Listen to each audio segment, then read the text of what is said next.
بسم اللہ الرحمن الرحیم۔ السلام علیکم ورحمۃ اللہ وبرکاتہ۔ میں ہوں سہیل حسین، آج ایک نئی ویڈیو کے ساتھ آپ کی خدمت میں حاضر ہوں۔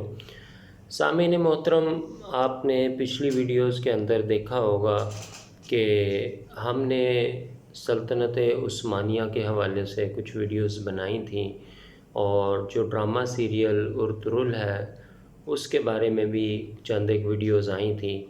اور آپ کو یاد ہوگا کہ میں نے آپ سے کہا تھا کہ اس کے جو مین کریکٹرز ہیں اس پر بھی ہم بات کریں گے۔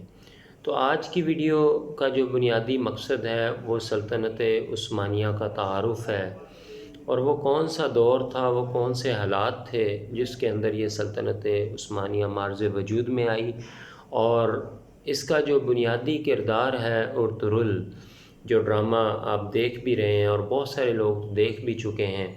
میں بھی خود اس کو بہت دیر پہلے مکمل کر چکا ہوں۔ تو وہ جو ڈرامہ جس نام سے موسوم ہے ارطغرل، وہ ایک پورا ایک کریکٹر کا نام ہے، اور تاریخ کے اندر اس کی بہت زیادہ اہمیت ہے۔ تو آج ہم اس کریکٹر ارطغرل کی بات بھی کریں گے۔ ایک مختصر تعارف آپ کے سامنے رکھوں گا اس ویڈیو میں۔ ارطغرل کی پیدائش 1190 میں موجودہ ترکی کے صوبہ بروسا میں ہوئی۔ ارطغرل شروع ہی سے بہت زیادہ بہادر اور بے باک اور نڈر تھا۔ گھڑ سواری، تیر اندازی اور تلوار زنی باپ سے اس کو وراثت میں ملی تھی۔ ارطغرل کا تعلق کائی قبیلے سے تھا۔ کائی قبیلے کا سردار سلمان شاہ ارطغرل کا والد تھا، اور یہ اوغوز خان کی اولاد سے ہیں۔ سلمان شاہ کے 4 بیٹے تھے۔ جو بڑا بیٹا تھا گلدارو، آپ نے ڈرامے کے اندر اس کا کریکٹر جو ہے نا وہ دیکھا ہے، سنگرتکین، اور پھر اس کے بعد ارطغرل کا تیسرا نمبر تھا، اور جو سب سے چھوٹا بیٹا تھا وہ دندار بے تھا۔ تو ارطغرل تیسرے نمبر پر جو ہے نا وہ آتا تھا، اور 2 بڑے بھائی تھے، ایک چھوٹا جو ہے نا وہ بھائی تھا ارطغرل کا۔ کسے خبر تھی حاضرین محترم کہ مستقبل کی سب سے مضبوط اور طویل سلطنت کی بنیاد رکھے گا یہ۔ بھوک، پیاس اور سردی سے نبرد آزما رہنے والا، اور اس سے بھی بڑھ کر دنیا کی 2 بڑی طاقتوں، منگول اور بازنطینی سلطنت، جس کو آپ انگلش میں بیزنٹائن امپائر بھی کہتے ہیں، اس سے ہر وقت جنگ کے خطرات میں گھرا ہوا یہ ایک عام سا ہی قبیلہ تھا، جسے کئی بار ہجرت پر بھی مجبور کیا گیا۔ لیکن ان مشکل حالات نے اس قبیلے کو 2 گروہوں کے اندر تقسیم کر دیا تھا۔ اب ایک گروہ وہ تھا جنہوں نے اپنا پیٹ پالنے اور زمانے کے گرم اور سرد حالات سے اپنے آپ کو محفوظ رکھنے کا فیصلہ کیا، جبکہ دوسرا گروہ وہ تھا جس نے ہر طرح کی آزمائشوں سے نپٹتے ہوئے ثابت قدم رہنے کا فیصلہ کیا۔ پھر تاریخ نے یہ دیکھ لیا اور یہ ثابت کر دیا کہ اس قبیلے کے سردار کے بیٹے، جنہوں نے اپنا مقصد، انہوں نے جان پر جو ہے نا وہ جان بچانے پر جنہوں نے اپنے مقصد کو فوقیت دی، تو جنگ تو ان پر بھی مسلط ہوئی، لیکن آج تاریخ میں ان کو یاد نہیں کیا جاتا۔ جبکہ دوسری جانب غازی ارطغرل، جس نے اپنی ساری زندگی اسلامی سلطنت کے قیام اور اس کے پھیلاؤ کے لیے وقف کر دی، وہ تاریخ میں سنہرے حروف کے ساتھ امر ہو گیا۔ جب قبیلے کے معاشی حالات اپنی بدترین سطح پر تھے، اور ہر کوئی بھوک اور پیاس اور شدت میں مبتلا تھا، اور ہر شخص غازی ارطغرل کو بھوک، پیاس اور دشمن کی جو ہیبت تھی اس سے ڈرا رہا تھا، تو اس نے انتہائی بے سر و سامانی کے عالم میں اپنی جد و جہد شروع کی، اور اس عظیم الشان سلطنت کی بنیاد رکھی، جس سے بڑھ کر کوئی مضبوط اور طویل سلطنت کرۂ ارضی نے آج تک نہیں دیکھی۔ جی ہاں، یہ وہی سلطنت عثمانیہ ہے جو کم و بیش 600 سے زائد عرصے تک برقرار رہی۔ یہ اسی کے بانی غازی عثمان کے والد غازی ارطغرل کا تذکرہ ہے۔ اس کو جب سوغوت شہر سے نکال دیا گیا تو اس کے ساتھی نے اس سے پوچھا کیا ہم دشمنوں سے اپنا شہر واپس لے سکیں گے؟ تو اس کڑے وقت کے اندر یقین جانیے اس نے ایک ایسا جواب دیا جو بڑا ہی تاریخی جواب جو ہے نا وہ بن گیا۔ اس نے کہا کہ ہماری جد و جہد محض سوغوت کو چھڑوانے کے لیے نہیں ہے، بلکہ ہماری جد و جہد جو ہے نا وہ اللہ تعالیٰ کی خاطر ایک عظیم الشان مملکت کے قیام کے لیے ہے۔ یاد رکھیے جتنا بڑا مقصد ہو ہمیں سوچ بھی اتنی بڑی رکھنی چاہیے، اور جتنی بڑی سوچ ہوگی کامیابیاں بھی پھر اسی کے مطابق ملیں گی۔ چنانچہ اس نے خود تو نہیں مگر اس کے بیٹے عثمان غازی نے اس کا یہ خواب پورا کیا اور بالآخر سلطنت عثمانیہ قائم ہو کر رہی۔ سامعین محترم، یاد رکھیے تاریخ میں ہمارے لیے بہت سے اسباق پنہاں ہیں۔ ہمیں سیکھنا ہے کہ کس طرح سے ہمارے اسلاف نے محنت کی اور کس طرح سے اسلام کی خاطر انہوں نے قربانیاں دیں، اور آج ہم نے اپنی زندگی کا اوڑھنا بچھونا کیا بنا لیا ہے۔ ہمارے مقاصد تبدیل ہو گئے ہیں۔ آج اگر آپ کسی بچے سے پوچھیں کہ آپ کی زندگی کا مقصد کیا ہے تو یقین جانیے دو ہی جواب زیادہ آتے ہیں۔ پاکستان میں تو بالخصوص دو ہی جواب ہیں، جی میں انجینئر بنوں گا یا میں ڈاکٹر بنوں گا، اس کے بعد اس کے پاس کوئی فیلڈ ہی نہیں ہوتی۔ حالانکہ انجینئر بن جانا، ڈاکٹر بن جانا یا کوئی اور فیلڈ بھی ہو، آرکیٹیکٹر ہے یا دیگر دوسری فیلڈز ہیں، تو وہ مقصد نہیں ہے۔ اقبال سے پوچھئے زندگی کا مقصد کیا ہے۔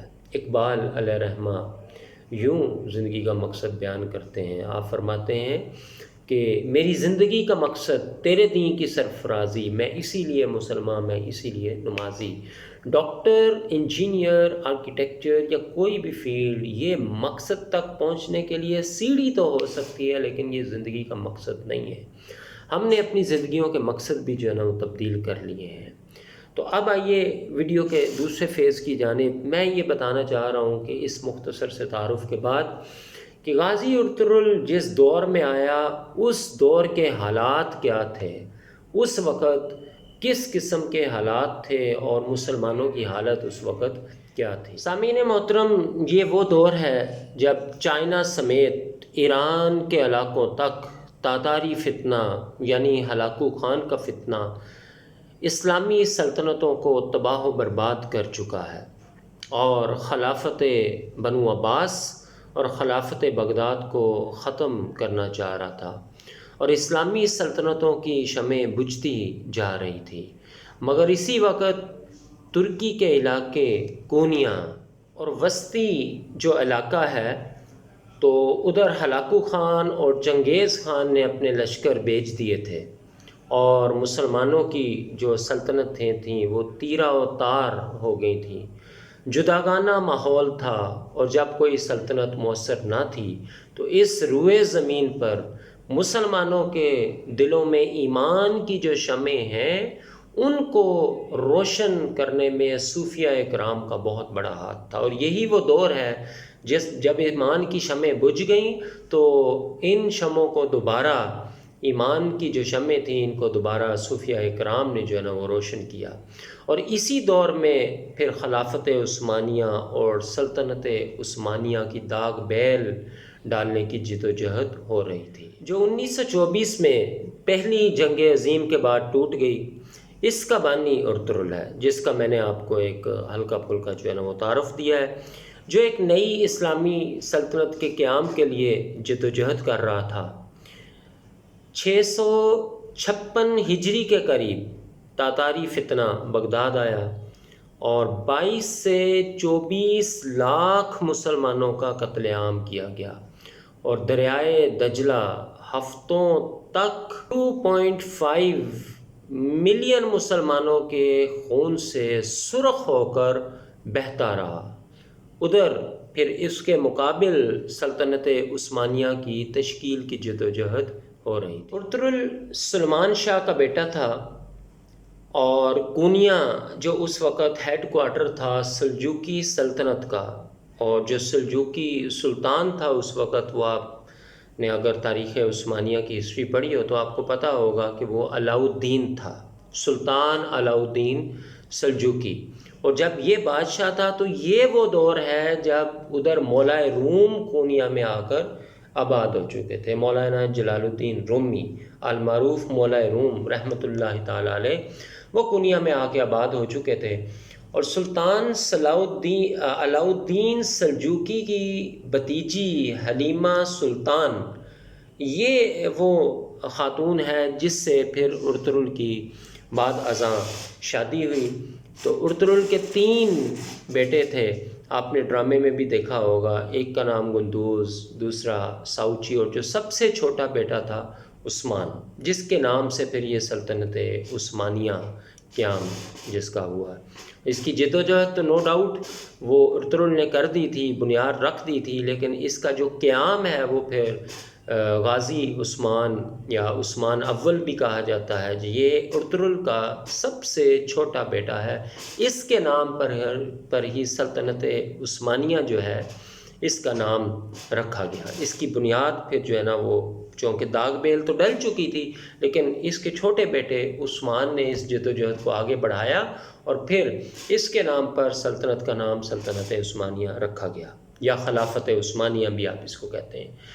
یہ پھر 1304 عیسوی میں جا کے قائم ہوئی اور 1924 میں ختم ہوئی۔ جب پہلی جنگ عظیم ہوئی ہے تو اس کے بعد جو ہے نا یہ پھر 1924 میں ختم ہوئی، اور ارطغرل کی جو وفات ہے یہ 680 ہجری میں ہوئی ہے۔